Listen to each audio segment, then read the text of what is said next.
El Colegio de Ingenieros de Venezuela presenta. RCR presenta a María Alejandra Trujillo en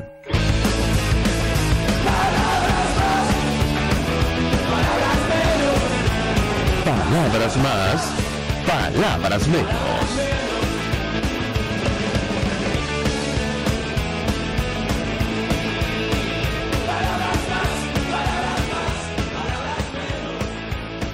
¿Me escuchas? Buenos días.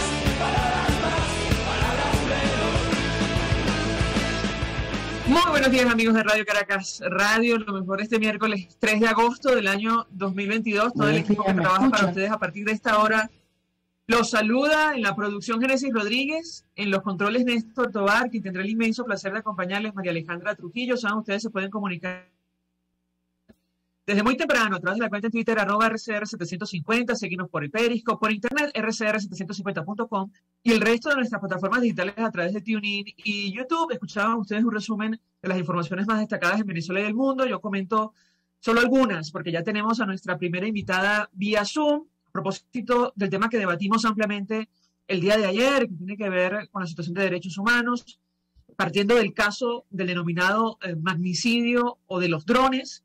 Decía el doctor Joel García en su cuenta en Twitter: siendo las 11:50 de la noche, culmina la audiencia de juicio oral y secreto contra Juan Requesens y 16 coacusados. Se culminó con los alegatos de cierre, réplica y contrarréplica. Para mañana a la 1 p.m. continuará con la declaración de los acusados. Más adelante decía: en la audiencia de juicio en el caso conocido como el magnicidio frustrado, una vez más, la juez viola el principio de publicidad y participación ciudadana al impedir el ingreso de público y familiares de los acusados. Característica de este proceso, la arbitrariedad. Recordar la denuncia que hacía ayer en este espacio el doctor Joel García, advirtiendo que supuestamente la víctima, en este caso Nicolás Maduro, no rindió declaración, pues tampoco tuvo participación, al menos oficial, en el expediente, lo cual llama poderosamente la atención, porque si no hay víctima o participación de la víctima, ¿de qué se acusa a los implicados?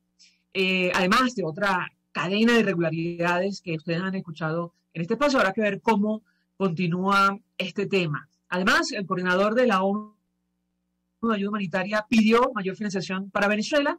Lo tomamos del portal América Económica. Al menos 7 de los 28 millones de habitantes del país precisan asistencia, ya que la pobreza extrema pasó de 67,7% en 2019 al 76,6% el año pasado, cuando el plan de asistencia de la ONU tenía como meta recaudar 708 millones de dólares y consiguió la mitad. Nos llama por la atención que la ONU acordó con el régimen venezolano este plan de respuesta y la medida requiere más de 700 millones de dólares. Y lo comento porque, entre otras cosas, saben ustedes lo que ha ocurrido producto de la corrupción. De hecho, un informe de la ONU, de la Misión de Determinación de Hechos de Naciones Unidas, llegó a advertir en su momento que uno de los elementos de la crisis de Venezuela que merece una investigación más profunda es el nexo de la corrupción y las graves violaciones a los derechos humanos. Varias de las fuentes con las que habló la misión, todos miembros actuales o anteriores del gobierno y personal militar, han indicado que el factor motivador de las violaciones de derechos humanos identificadas en el presente informe son los beneficios económicos personales derivados de la captura de instituciones del Estado. Bueno, en estas condiciones se acuerda la entrega o la administración de algunos recursos. Habrá que ver entonces, insistimos, cómo se desarrolla este tema. Y sobre el telón de fondo de la crisis económica, tema que vamos a desarrollar la mañana de hoy, nuestra invitada, la presidenta del Consejo de Comercio, ha dicho que son muy pocas las zonas económicas especiales que han tenido éxito en el mundo a propósito de esta iniciativa que promueve el régimen venezolano. La tenemos vía Zoom y le agradezco recibir nuestra comunicación tempranito. Tiziana Policel, bienvenida, muy buenos días. Buenos días, ¿me escuchan? Perfectamente, gracias por atendernos. Yo iniciaría conversación a partir de esta declaración que ofreció usted en otro medio de comunicación a propósito de esta iniciativa que no es nueva en nuestro país. ¿Qué puede decirnos? La escuchamos. Bueno, después, por supuesto, en principio uno este tipo de iniciativas las recibe de manera positiva porque ponen en evidencia de alguna forma el interés que se tiene de desarrollar algunas zonas del país. El problema que tiene concretamente esta iniciativa es que probablemente debimos haber revisado las causas que generan el fracaso en el mundo de zonas económicas especiales, justamente para tratar de no repetir los errores que ya hemos visto en otros lugares del mundo. El fracaso de las zonas económicas especiales se estima en cerca de un 60%, o sea, solamente son exitosas el 40% de las zonas económicas especiales que, digamos, se han implementado en el mundo. Y las razones son 4. Generalmente la teoría académica o los estudios académicos reportan que cuando se dan una de esas 4 características, es muy probable que la zona económica o que esa iniciativa tienda a fracasar. Y el problema es que en Venezuela no se da una, sino se dan las 4. La primera de ellas se refiere a institucionalidad. O sea, es importante que el país donde se desarrollan las zonas económicas especiales tenga seguridad jurídica, tenga garantías a los derechos de propiedad y, bueno, y toda una serie de elementos que en Venezuela no son tan claros. El segundo término es que se desarrolla una estrategia de encadenamiento con el resto de los sectores productivos. No podemos enfocarnos en una zona económica especial, por ejemplo, solamente en la industria. Tiene que estar encadenada con el comercio, con la construcción, con el turismo, incluso con las actividades educativas de la zona, porque todo ello influye en el éxito eventualmente que pueda tener. El tercer elemento tiene que ver con la calidad de los servicios públicos en las zonas económicas. En Venezuela tenemos serios problemas, por ejemplo, todavía de intermitencia en el suministro de combustible. Tenemos problemas serios de suministro de energía eléctrica, de agua en muchas de las zonas que ya han sido decretadas. Y finalmente de conectividad. Esto es clave para el desarrollo de la zona económica especial y cuando nos referimos a conectividad no solamente estamos hablando de la tecnológica, sino también de cómo fluye tanto las personas como la mercancía. Aquí nos referimos a conectividad aérea, conectividad marítima, conectividad de todo tipo. Entonces vemos, bueno, y hay un elemento adicional que se refiere a los incentivos reales. La ley como tal prevé que quienes se desarrollan en las zonas económicas especiales van a ser beneficiados con un incentivo, pero posterior a la declaración, lo que se conoce como drawback. ¿Qué quiere decir eso? Que la empresa paga los impuestos y luego le son reintegrados. Y la verdad que de eso Venezuela tiene experiencia previa y eso nunca funcionó en Venezuela, el drawback. Entonces, la verdad que vemos con, digamos, insisto, en un principio lo vemos de manera positiva, pero si no se toman en cuenta estos elementos, pues vamos a caer en las estadísticas de fracaso, lamentablemente. Varios temas. Yo le preguntaría a nuestra invitada, ¿es posible sacar adelante esta iniciativa sin Estado de Derecho o respeto a la propiedad privada? Según dice la teoría, no. Según dice la teoría, cuando eso no ocurre en el mundo, esa zona económica especial tiende a fracasar. Entonces, ese es uno de los 4 elementos importantes, ¿no? Entonces, justamente cuando todavía en Venezuela tenemos muchas propiedades que ni siquiera se ha planteado la posibilidad de ser regresadas a sus dueños originales, vimos una iniciativa recientemente de un centro comercial, pero no hemos visto otras iniciativas. Es una sobre 1.400 propiedades que todavía, alguna de ellas, sus propietarios originales están esperando respuesta. Entonces, evidentemente, estas noticias se conocen y cualquier inversionista extranjero que haga un análisis de qué es lo que sucede en Venezuela se va, de alguna manera, va a encontrar este tipo de informaciones. Ahora, yo le pregunto porque ayer, y a propósito del tema que compartíamos con la audiencia, este enviado especial de la ONU para Asuntos Humanitarios aseguró que hay signos de mejora en nuestro país, faltan necesidades. Lo que hemos escuchado en este espacio de analistas y otros representantes gremiales es que se trata de un rebote o, digamos, una variación del Producto Interior Bruto positiva, pero absolutamente desigual. Yo le pediría un comentario al respecto, porque una de las justificaciones para esta iniciativa de las zonas económicas especiales tiene que ver justamente, supuestamente, con la reactivación económica. La escuchamos. Bueno, lo primero que es importante señalar es, digamos, las metodologías que utilizan los técnicos que afirman o que hablan de esa mejoría. Me refiero concretamente a la metodología porque generalmente si nosotros comparamos lo que está sucediendo en Venezuela en el primer semestre de este año con lo que pasaba en el primer semestre del año pasado, tenemos que recordar que el año pasado, por lo menos en el sector que yo represento, no se podía trabajar de manera continua. Teníamos un régimen denominado 7+7 que nos impedía trabajar de manera continua. Entonces, ya ahí hay un elemento de comparación que desvirtúa cualquier consideración. Si yo el año pasado, en este mismo periodo, no podía trabajar por el tema de la pandemia de manera continua y ahora sí puedo, es evidente que va a haber una mejoría.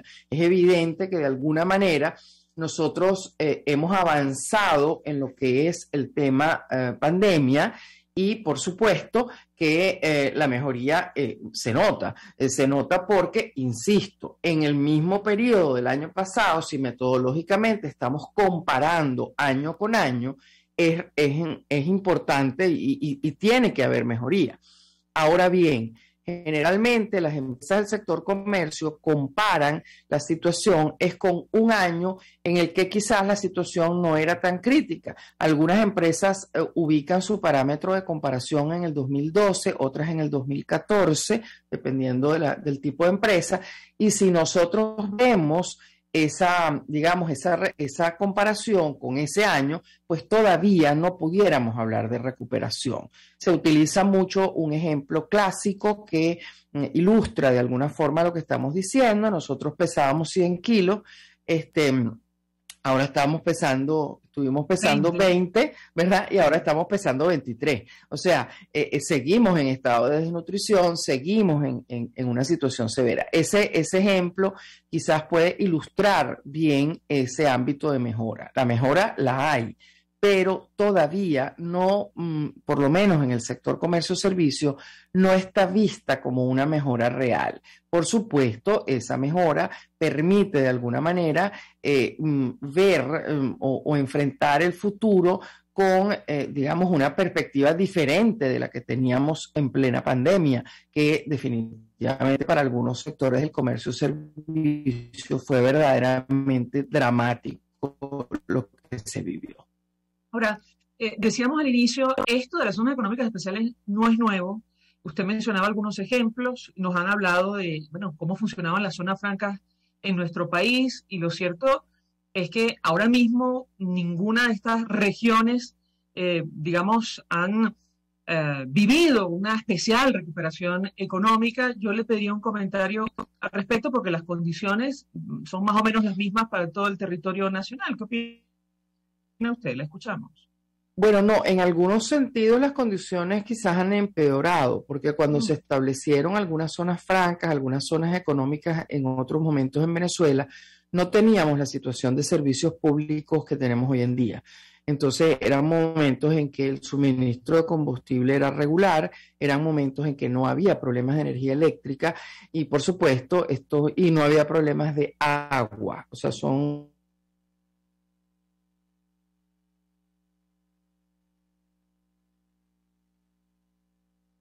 situación lejos de mejorar, más bien es mucho más delicada en este momento, ¿no? Y eso es un indicador, eso debemos tenerlo muy, muy en cuenta, porque eso es determinante para el éxito. Insisto, la literatura nos habla de que cuando se dan alguna de las 4 condiciones, la posibilidad de fracaso es alta. Y nosotros, lamentablemente, en este momento tenemos las 4. Entonces, digamos, no es que vamos a enfrentar esto con negatividad, pero sí con prudencia. O sea, hay que tener mucha prudencia y no hacernos, digamos, una expectativa de que esto le va a solucionar el problema a algunas regiones. Por otro lado, ahora ya vemos, ya es evidente, ellos se decretaron algunas zonas económicas especiales y hay muchas regiones que están reclamando el mismo estatus en este momento. Y a medida que avancemos nos vamos a ir dando cuenta que todos los estados venezolanos van a reclamar ser zonas económicas especiales, porque lo hemos dicho, el país está en una condición que todo el país tiene que ser declarado zona económica especial, porque uno de los beneficios que tiene una zona económica especial es el tema tributario. Entonces yo invito a la audiencia a que me diga cómo vamos nosotros a ver con optimismo una medida que va a beneficiar una zona cuando en el resto del país la voracidad fiscal está acabando con la industria y con el comercio. Entonces, esto es un aspecto importante porque una zona va a decir, bueno, van a declarar zona económica especial el estado que yo tengo al lado, ¿verdad? Y bueno, alguien tiene que pagar. Si a él le exoneran los impuestos, o mejor dicho, dentro de un mismo estado declaran a una región, a una zona económica especial y el resto del estado no lo es. El resto del estado va a tener que pagar los impuestos que el otro no pagó, porque es que los impuestos, ¿qué son? Los impuestos son las necesidades reales de un estado. Entonces, si yo se lo exonero a una zona, a la otra lo va a tener que pagar. Entonces, imagínense lo que va a empezar a ocurrir cuando además estamos en un momento en donde todos los estados de Venezuela se está denunciando una voracidad fiscal que está llevando o está colocando al sector comercio-servicio en el dilema de cerrar o irse a la informalidad. Entonces, la gente siente, de alguna manera, no entiende cómo van a decretar algunas zonas económicas especiales, dándoles beneficios fiscales, insisto, beneficios fiscales que probablemente no reciban, ¿no? Porque cuando llegue el momento de regresarle esos impuestos, ese mismo estado se va a dar cuenta que le hace falta ese dinero. Entonces, ahí empieza el problema a la hora de reintegrarlo, ¿no? Entonces, esto coloca al resto del país en una condición, pues, de desventaja absoluta. Y por supuesto, ya nos hemos dado cuenta que después que salió el decreto, la ley, digamos, publicada, ya hay no menos de 5 zonas que están reclamando ser incluidas como zonas económicas especiales. Y a medida que avancen los días, el resto del país lo va a reclamar por exactamente esa razón, por el tema de la voracidad fiscal. Si me permite, tenemos que hacer una pausa para ir a publicidad. La pregunta que yo le haría, y a propósito de lo que usted ha dicho, insisto, en otros medios de comunicación, ¿esta iniciativa no pone en evidencia el fracaso del modelo socialista en nuestro país? Al regreso, si me permite, le doy la palabra para contestar. Ya venimos. Usted escucha Palabras Más, Palabras Menos, en RCR 750 AM. Seguirnos en nuestras redes sociales. En Twitter, @RCR750. La radio que se ve. Mensaje del ingeniero José Peraza, tesorero del FON 3CID. Estimado colega ingeniero arquitecto y profesional afín, el Colegio Ingeniero de Venezuela y el Fondo de Previsión Social, preocupado por la salud de tu familia, ha diseñado un sistema de salud integral que coloca a tu disposición y que contiene asistencia primaria de salud, ambulancia, hospitalización, cirugía, oftalmología, dermatología, fisioterapia, psicología, odontología, farmacia y funerario. Para mayor información, visítanos a nuestros portales 6b.net.be, fon36b.net.be, Colegio de Ingenieros de Venezuela, construyendo el futuro.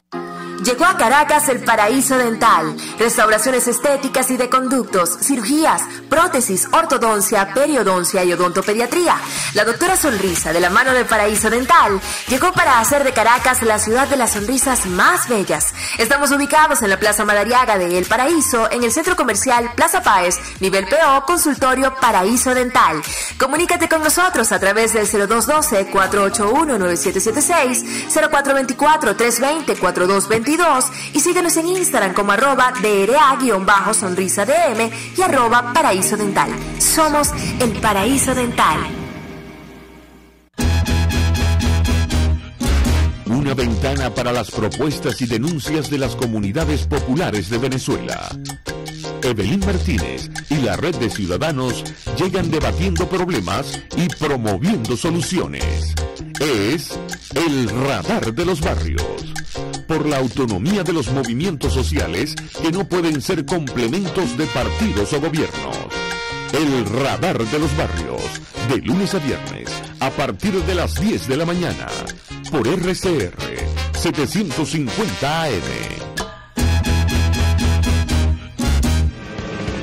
Todos las piensan, todos las escuchan y María Alejandra Trujillo te las dice. Palabras más, palabras menos.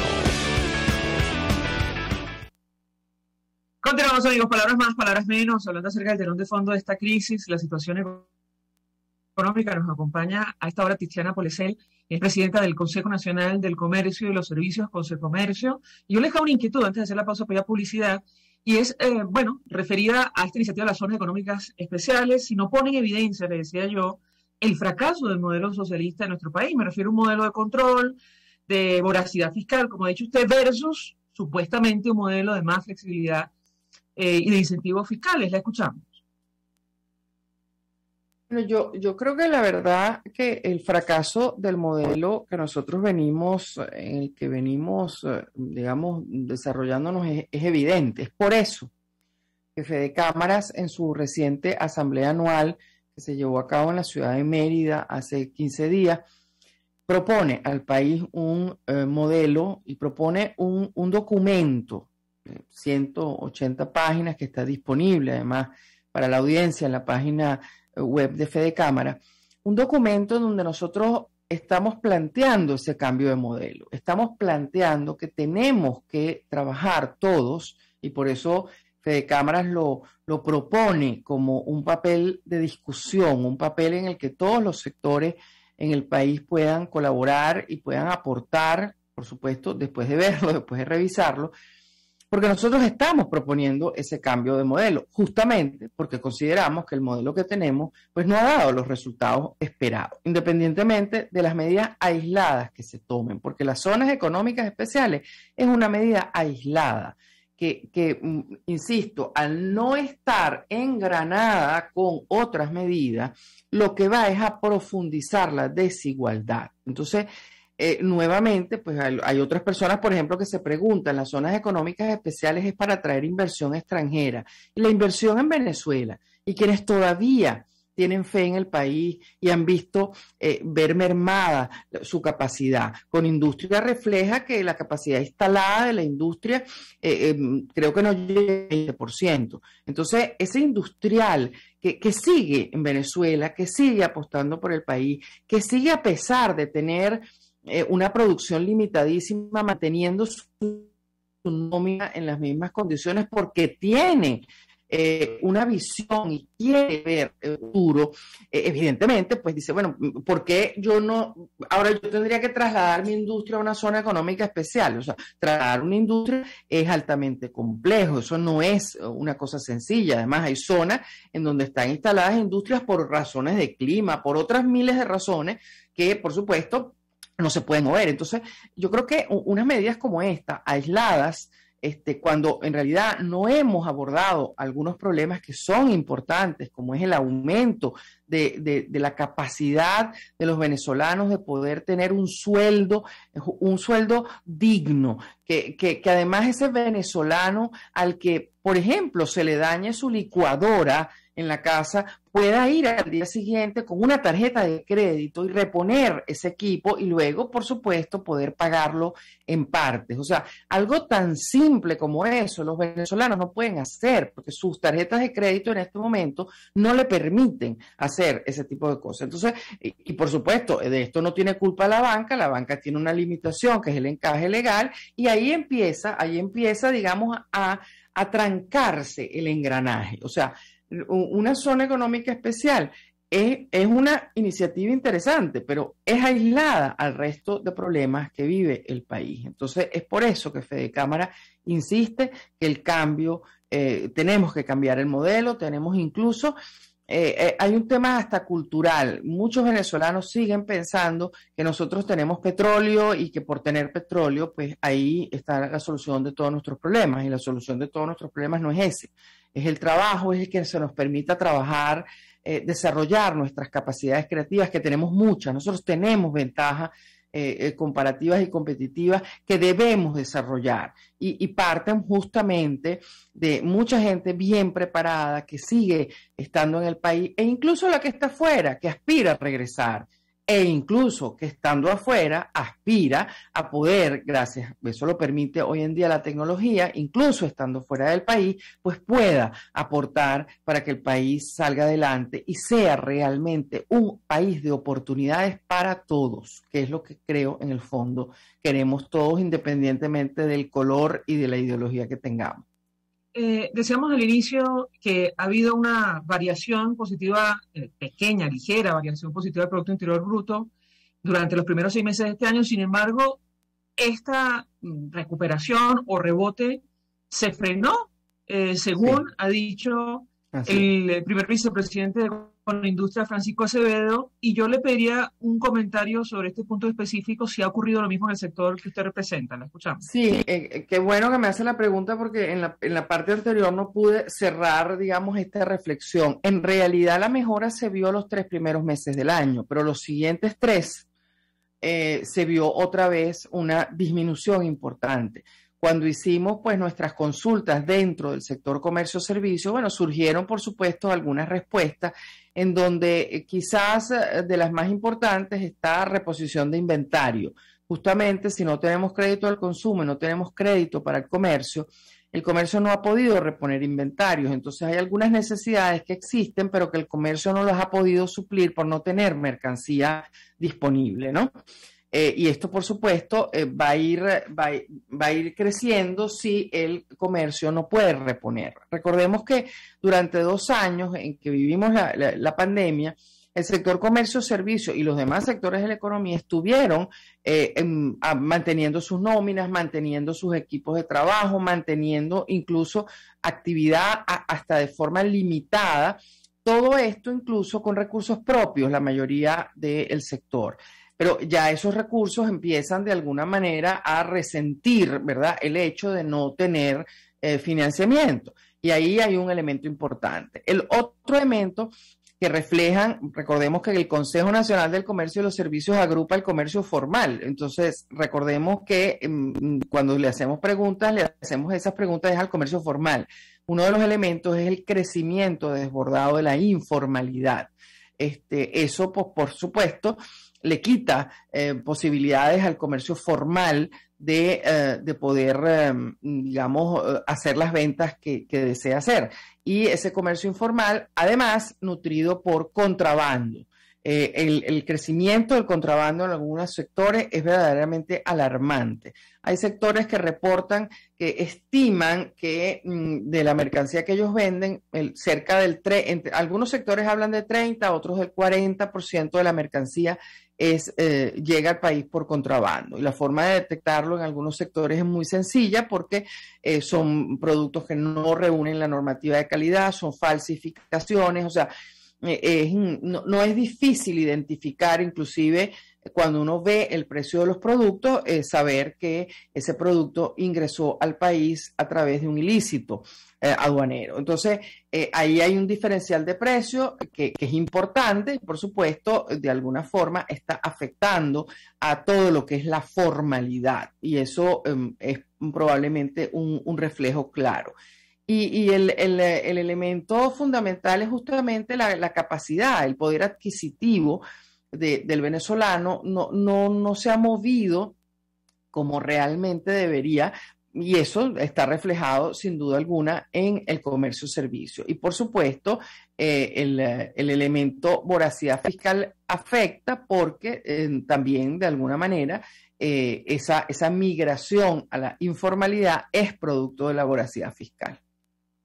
Finalmente, ¿cuál es la expectativa de cara al cierre de este año, al menos en el sector que usted representa? Bueno, evidentemente aspiramos y quisiéramos pensar que esa caída que hemos visto en el segundo trimestre, pues de alguna manera se modifique. Recordemos que el sector que yo represento es también parte de nuestro sector. Atiende al sector turismo y el sector turismo tiene una alta expectativa en esta temporada de vacaciones ya que, por supuesto, solventados algunas de las restricciones que teníamos los 2 años anteriores, pues se espera un cierto repunte en ese turismo interno, y por supuesto ahí se van a beneficiar todas las empresas que de alguna manera atienden al sector turismo. La expectativa, por ejemplo, del sector comercio que atiende al sector de la construcción es una expectativa también bastante limitada porque es un sector que todavía no apunta a un crecimiento importante. Entonces, ¿qué sucede con el sector comercio? Que es transversal y atiende a todos los sectores de la economía. Entonces, mientras los que atienden al turismo tienen una expectativa alta para agosto, septiembre, otros sectores tienden a ser un poco más moderados en sus expectativas. El sector construcción, por ejemplo, está reportando que hay cierta inversión que se está observando a través incluso de inversión extranjera para mantenimiento. Recordemos que ese es un sector que no es que no es solo residencial, no es solo, digamos, locales comerciales. O sea, el sector construcción se nutre de infraestructura, de justamente las grandes, digamos, trabajos que generalmente es el Estado quien los contrata, y allí aparentemente hay ciertas iniciativas que apuntan a justamente al mantenimiento, a la recuperación de algunas instalaciones. Eso pudiera ser interesante para justamente el sector que atiende al sector de la construcción. Entonces hay que ver esto de manera, si se quiere, de manera sectorial, pues, porque hay diferencias importantes. Es decir, espera que haya un crecimiento, un rebote, una pequeña recuperación, pero que no va a alcanzar a todos los sectores, sin duda alguna, ¿no? O sea, va a ser desigual, como han dicho otros. Sí, probablemente sea desigual o en tiempos diferentes, ¿no? Pero por supuesto nosotros tenemos mucha confianza en nosotros, porque es que nosotros queremos el cambio y no es que estamos esperando que otro lo haga por nosotros. Nosotros creemos en que el país tiene que salir adelante y que nosotros somos responsables de ese cambio y estamos trabajando para eso. Lo que nosotros quisiéramos es que otros actores dentro de este proceso entiendan y estén a la altura del desafío que se nos presente, que estén a la altura de un sector como, por ejemplo, el sector empresarial, que independientemente de las circunstancias apuesta a un país, insisto, de oportunidades para todos. Nosotros estamos trabajando para eso y, por supuesto, aspiraríamos que quienes tienen a su cargo las políticas públicas estén a la altura de todos esos pequeños y medianos comerciantes y grandes, por supuesto, comerciantes que siguen apostando por el país y siguen trabajando todos los días para que ese cambio ocurra. Liciana Polesel, un millón de gracias por atendernos, acompañarnos estos minutos, presidenta del Consejo Nacional del Comercio y los Servicios de Consecomercio, gracias. Gracias a ustedes. Gracias. Vamos a la pausa, regresamos con más. Estás escuchando Palabras Más, Palabras Menos, por RCR 750 AM. RCR 750 AM, porque lo bueno une. Mensaje del ingeniero José Peraza, tesorero del FONPRES CID. Estimado colega ingeniero arquitecto y profesional afín, el Colegio Ingeniero de Venezuela y el Fondo de Previsión Social, preocupado por la salud de tu familia, ha diseñado un sistema de salud integral que coloca a tu disposición y que contiene asistencia primaria de salud, ambulancia, hospitalización, cirugía, oftalmología, dermatología, fisioterapia, psicología, odontología, farmacia y funerario. Para mayor información, visítanos a nuestros portales cib.net.be, fonprescib.net.be, Colegio de Ingenieros de Venezuela, construyendo el futuro. El que sabe de sabor sabe de saber que Del Corso es la clásica pastelería italiana de Caracas. Qué ricos sus dulces típicos tradicionales, como los auténticos cannoli, la sfogliatella o la cola de langosta, no tienen comparación. La pasta seca de almendras y chocolate o su gran variedad de tortas, cumpleaños, bodas, bautizos o comuniones, reuniones familiares o eventos corporativos. Teléfonos 0212-941-1971. Pastelería Del Corso, la pastelería italiana por tradición y excelencia. Yo creo que los políticos responsables proponen ideas y dicen que son de ellas y convocan a la gente a hablar de su idea. Me parece de muy mal gusto cuando la idea empieza a decir, bueno, esto no es mío, es de Venezuela. Eso significa que fracasó. Y entonces le están endosando al país la incapacidad para articular una idea que de suyo desde el principio era una idea y no un curso estratégico. A mí eso me parece de mal gusto. Me parece que el marketing político no da para tanto. Así podemos ver el mantra de Guaidó: cese la usurpación, gobierno de transición y elecciones libres. Él lo abandonó. El G4, que es del cual él es engendro, en representación por los 2020, el hacer ingeniería financiera, recoger unos reales que no hemos visto de ninguna manera. Aquí se habla libertad con Víctor Maldonado, solo por RCR 750, la radio que se ve.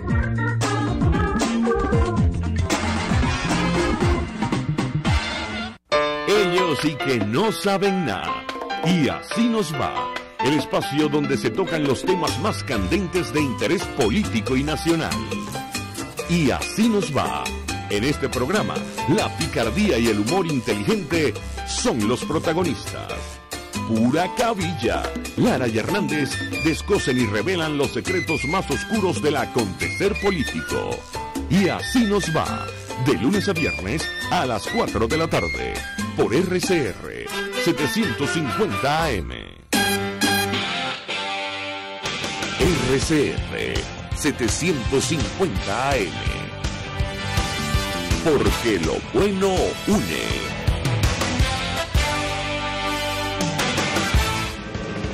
Información, opinión, contraste. María Alejandra Trujillo está en Palabras Más, Palabras Menos. Continuamos, amigos, palabras más, palabras menos, hablando acerca del telón de fondo de esta crisis, situación económica. Se suma a nuestra mesa de debate el profesor Ronald Balsa, decano de la Facultad de Ciencias Económicas y Sociales de la Universidad Católica Andrés Bello. Profesor, gracias por atendernos, buenos días. Buenos días, gracias por invitarme. Pues mucho interés de conocer su opinión y análisis acerca del tema que nos ocupa. Decía nuestra invitada anterior, la presidenta de Consecomercio, se reafirmaba en una declaración que ha ofrecido en otros medios. Son muy pocas, decía ella, las zonas económicas especiales que han tenido éxito en el mundo a propósito de esta iniciativa que está promoviendo el régimen de Nicolás Maduro. ¿Qué opina usted? Lo escuchamos. Bueno, primero es cómo definir la zona económica especial y para qué. Yo, más que compararla con la de otros países, vería la estructura de la ley tal como fue presentada. Si uno busca qué es lo que hace especial la zona, son los estímulos que ofrece, y entre los estímulos está el reintegro fiscal, reintegro aduanero, están algunos estímulos, incentivos educativos y de transporte, y también hay un tratamiento que convierte la zona económica especial casi como si fuera un espacio que va a tener con el resto de Venezuela, las relaciones que tiene Venezuela con otros países del mundo en términos de importaciones y exportaciones, ¿no? O sea, quiero decir en términos aduaneros en ese caso. Entonces me pregunto qué ocurre con el resto. Y también hay algo que implica incluirlo en un grupo de países que en términos turísticos tendrían también cierto apoyo, ¿no? Entonces, yo me pregunto qué pasa con lo que no es especial, o sea, porque si se le va a dar un reintegro a los que trabajan en las zonas económicas especiales, eso significa que todo el resto del país tiene que pagar impuestos. Y yo me preguntaría si el resto va a pagar impuestos es porque está produciendo, porque está generando un producto, y por eso se le puede tomar una parte para los gastos del gobierno. Supuestamente las zonas económicas especiales van a ser las que van a producir más y no van a pagar impuestos. Entonces me genera la duda sobre las desigualdades territoriales que algo como eso puede generar, sobre todo en un país donde el presupuesto no se publica y uno no sabe a dónde van a destinar esos impuestos y cuánto de impuestos requeriría el gobierno del resto del país para poder sostener sus actividades. Y porque los otros estímulos, como por ejemplo facilitar una red intermodal de transporte, implica costos, y yo me preguntaría si el gobierno produciría esos costos en su presupuesto o se aliaría con privados para poder ofrecer el transporte, ¿no? Y si eso es así, pues el resto del país estaría pagando impuestos para cubrir los costos de transporte de las zonas económicas especiales, porque no hemos visto el presupuesto, no sabemos dónde saldrían los reales.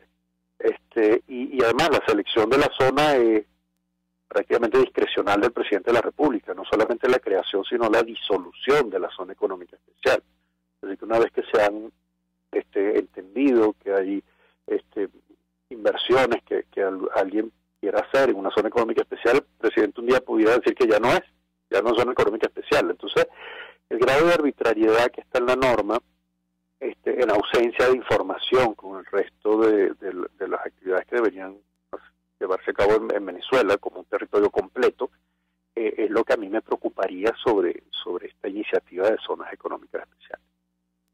Pero además, profesor, nos decían, a propósito del reintegro fiscal, nos decía la invitada anterior, presidenta del Consejo de Comercio, que en Venezuela existe muy mala experiencia con relación a este tema, lo que se denominó el drawback en el caso de algunas importaciones, es decir, no hay garantías de que finalmente se va a reintegrar estos impuestos. ¿Qué opina usted sobre este punto en específico? Lo escuchamos.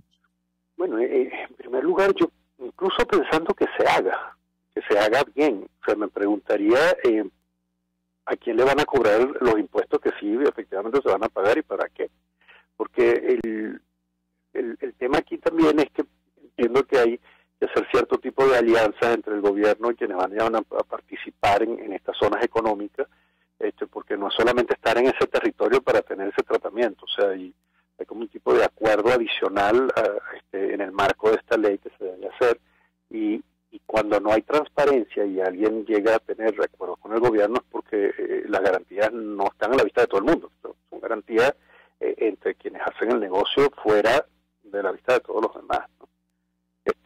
Por otro lado, pues, el hecho de que se haga ese reintegro, para que sea significativo, pues la carga fiscal tendría que ser sustancial. Pero uno podría preguntarse si devolver impuestos relativamente, o sea, devolver impuestos es importante cuando pagarlos resulta demasiado costoso en relación con lo que puede ganar la empresa sin tener acuerdos especiales. Yo hubiera preferido, si hubiera que hacer algún tipo de acuerdo entre el gobierno y el sector privado, hacer lo que en otros países son las asociaciones público-privadas, en las que el gobierno propone un proyecto. Dice, bueno, yo quisiera generar electricidad, o yo quisiera construir una carretera, o yo quisiera construir un edificio con ciertas propiedades, ciertas características, en cualquier parte del país, pero justificado porque hace falta en ese sitio, ¿no? Y hace una licitación y entonces varios presentan sus proyectos y esos proyectos pues implican una rentabilidad para el privado que hay que calcular pensando en cómo va a cobrar por los servicios que preste, y es a la vista de todo el mundo, no está limitado a una zona del país en particular, porque si el gobierno quisiera un día decir, bueno, ahora queremos hacer una actividad especial en Mérida, tengo que declarar la zona económica especial. No, debería ser, bueno, hay un aliado que va a construir una determinada estructura, un sitio de Mérida para resolver el problema del teleférico, por ejemplo, y entonces tenemos una alianza público-privada, sin declarar por completo a Mérida zona económica especial, que genera otro tipo de problemas, ¿no? Y de ambigüedades.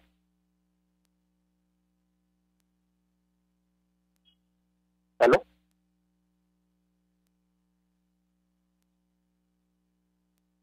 ¿Aló?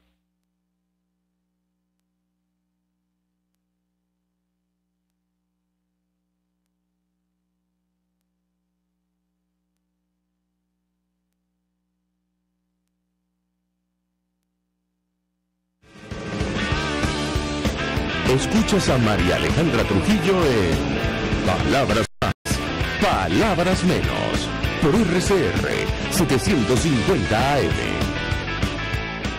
Sintonícenos a través de Periscope, @RCR750, la radio que se ve. Mensaje del ingeniero José Peraza, tesorero del FON Press CID. Estimado colega ingeniero arquitecto y profesional afín, el Colegio Ingeniero de Venezuela y el Fondo de Previsión Social, preocupado por la salud de familia. familia ha diseñado un sistema de salud integral que coloca a tu disposición y que contiene asistencia primaria de salud, ambulancia, hospitalización, cirugía, oftalmología, dermatología, fisioterapia, psicología, odontología, farmacia y funeraria. Para mayor información visítanos a nuestros portales 6b.net.be, compre 6b.net.be, Colegio de Ingenieros de Venezuela, construyendo el futuro. Cuando hablamos de Honda, hablamos de Distasi Motors, el concesionario Honda que pica adelante en precios, condiciones y servicio. Todo el personal de Distasi Motors, tanto técnico como de atención, está actualizado, capacitado y certificado permanentemente para atender correctamente tu vehículo. www.distasi-honda.com.be. Distasi Motors, tu concesionario Honda en Los Palos Grandes. Ellos sí que no saben nada. Y así nos va. El espacio donde se tocan los temas más candentes de interés político y nacional. Y así nos va. En este programa, la picardía y el humor inteligente son los protagonistas. Pura cabilla. Lara y Hernández descosen y revelan los secretos más oscuros del acontecer político. Y así nos va.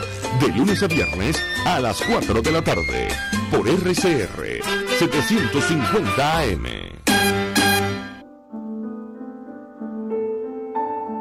La Academia de Ciencias Físicas, Matemáticas y Naturales presenta El progreso tiene su ciencia. Hoy presentamos Raúl Padrón y sus tarántulas. En uno de los laboratorios del Instituto Venezolano de Investigaciones Científicas, el investigador Raúl Padrón mantiene decenas de tarántulas para dilucidar el origen de algunas cardiopatías. Padrón ha demostrado que los músculos de las tarántulas tienen una similitud asombrosa con los músculos de nuestro corazón, por lo que pueden ser utilizados como modelo para entender cómo funcionan y por qué fallan. Los músculos están formados por dos proteínas, la miosina y la actina, que al interactuar son capaces de contraer y relajar las fibras musculares. Gracias a imágenes logradas por microscopía electrónica de los músculos de las patas de las tarántulas, Padrón y sus colaboradores descifraron los detalles estructurales sobre cómo estas proteínas se acoplan e interactúan durante la contracción y la relajación del músculo. Estas estructuras no son exclusivas de los músculos de las tarántulas, sino que están presentes en todos los animales y todos los músculos. Los hallazgos de Padrón han sido claves para explicar, desde el punto de vista mecánico, el origen de algunas enfermedades cardíacas. La cardiomiopatía hipertrófica, por ejemplo, es una enfermedad que produce un aumento anormal del tamaño del corazón, que está asociada a mutaciones en ciertos genes. Padrón demostró que estas mutaciones producen cambios en la estructura de la miosina que alteran su función, evitando así que el corazón se relaje normalmente después de cada contracción. Es así como las tarántulas nos han proporcionado información fundamental para entender el origen molecular de una enfermedad que afecta a 1 de cada 500 personas. El progreso tiene su ciencia. La Academia de Ciencias Físicas, Matemáticas y Naturales presentó El progreso tiene su ciencia. Para más información, www.acfiman.org. Se dicen, se ocultan, se piensan, se descubren. Palabras más, palabras menos. Con María Alejandra Trujillo. Más menos, y bueno, en esta parte del programa, ya cerrando, le preguntaríamos al profesor Ronald Balsa, espero que continúe con nosotros, quien es, perfecto, profesor, decano de la Facultad de Ciencias Económicas y Sociales, si esto es viable o no, profesor. Da la impresión, a la luz de lo que usted comenta, lo que decía la invitada anterior, que no, me refiero a esta iniciativa de las zonas económicas especiales de nuestro país, tal y como están las cosas, y agregaría un elemento adicional que usted mencionaba, que tiene que ver con el presupuesto. Ciertamente nadie nos ha explicado con números, bueno, cuánto va a significar, digamos, estos beneficios fiscales en ciertas regiones y la carga que van a asumir los estados que no estén incluidos en el marco de esta iniciativa. ¿Qué puede decirnos? Lo escuchamos. No, lo primero es preguntarnos qué implica que sea viable, ¿no? ¿Viable para qué? ¿Para quién? El objetivo que se le atribuye a este proyecto en la exposición de motivos realmente discutida era superar el bloqueo a que se le atribuía la única responsabilidad en los problemas económicos de cualquier problema de nuestro país. Ese primer párrafo es muy llamativo, ¿no? Porque después de decir que el bloqueo es responsable de cualquier problema que hay en Venezuela, dice que también el agotamiento del modelo rentista ha agravado la situación. Es decir, sin bloqueo no tendríamos ningún problema, es lo que dice la exposición de motivos, ¿no? Pero si uno se pregunta si viabilidad implica que con las zonas económicas toda Venezuela va a salir de los problemas que tiene, pues yo diría que no, o sea, nada. Pero la viabilidad también, yo me pregunto si tiene que ver con la sostenibilidad de las actividades que se instalen en esas zonas económicas especiales. Había un término que se utilizaba en los años 90 con frecuencia, que era el de maquila, ¿no? Que tenía que ver con zonas en las que había un tratamiento diferenciado para los trabajadores, por ejemplo, y que se suponía que allí había ciertas posibilidades que empresas en los Estados Unidos pudieran tener trabajadores en condiciones distintas a los de los Estados Unidos en México, por ejemplo, que son como zonas que se convierten en enclaves, que también es un término que se utilizaba con algún tiempo, que no son polos de desarrollo, en el sentido en el que lo dice esta ley. Polo de desarrollo pretendía generar redes de crecimiento hacia afuera del territorio en el que estaban, pero los enclaves o las maquilas eran puntos en los que las empresas que se instalaban tenían ventajas que no tenían que favorecer a su entorno, para nada. O sea, estaban en un sitio, producían en ese sitio y no generaban crecimiento hacia afuera. Si la viabilidad tiene que ver con actividades que son autosustentables en un territorio en el que ni siquiera pagan impuestos, pues podría ser viable para quienes estén allí. La viabilidad ambiental es uno de los temas que habría que discutir. Si en La Tortuga piensan construir un espacio turístico de nivel internacional para que venga mucha gente, venga gente con muchos ingresos, uno podría decir, bueno, será viable y será sustentable mientras no destruyan la isla. Pero si ni siquiera van a pagar impuestos por eso, yo no entiendo cómo eso se va a traducir en beneficios para el resto del entorno. O sea, puede ser viable porque es un negocio que ni siquiera paga impuestos para gente con altos ingresos, y entonces uno se pregunta qué beneficio hay para el resto del país. Cómo eso nos va a sacar de los males que se le atribuyen al bloqueo o al rentismo, ¿no? Entonces, a tu primera pregunta, pues la viabilidad depende de viabilidad del negocio o de viabilidad de la promesa. Depende. Y con respecto a los segundos, si no sabemos cuál es el presupuesto... Yo le diría, profesor, que ni lo uno ni lo otro, tal como usted lo expone. Sí, porque uno podría preguntarse... Ni del negocio ni de la promesa, quiero decir. Pero depende de con quién quieran hacer el negocio, porque cuando no hay transparencia y no hay licitación, pues es posible que quienes que aspiren a participar en esto sean rechazados al principio, no tanto porque no puedan hacer algo, sino porque los acuerdos se van a hacer fuera de la vista pública, sin licitación, sin intervención, sin competencia de propuesta. Algo así como el indio que montaron allí, el indio de alambre que montaron en la autopista. O sea, a nadie le preguntaron qué propuesta tenía para destacar la gloria del cacique Huacaipuro, y tenemos eso montado ahí, ¿no? Entonces, en esos casos uno puede decir, ¿fue viable construirlo? Sí. ¿Está montado ahí? Sí. ¿Nos gusta a todos? No. ¿Le preguntaron a los demás? No. Es horrible, a mí no me gusta. Entonces, ahí hay una diferencia entre puntos de vista y opiniones que parecen irrelevantes, pero ya está montado ahí. Así es. Profesor Ronald Balsa, 1.000.000 de gracias por atendernos, acompañarnos estos minutos, decano de la Facultad de Ciencias Económicas y Sociales de la Universidad Católica Andrés Bello, expresando opinión y análisis acerca del tema que debatimos la mañana de hoy, que tiene que ver con el telón, gracias profesor, con el telón de fondo de esta crisis, la situación económica, que pasa, entre otras cosas, por esta iniciativa denominada las zonas económicas especiales. Nosotros nos despedimos y lo hacemos a nombre de Jaime Lestares, de la Dirección General de la Estación, en la gerencia de producción Willy Calla, en la producción Genesis Rodríguez, en los controles Néstor Tobar, quien tuvo el placer de acompañarles, María Alejandra Trujillo. El Fondo de Previsión Social del Colegio de Ingenieros de Venezuela presentó. RCR presentó Palabras Más, Palabras Menos. RCR 750 AM.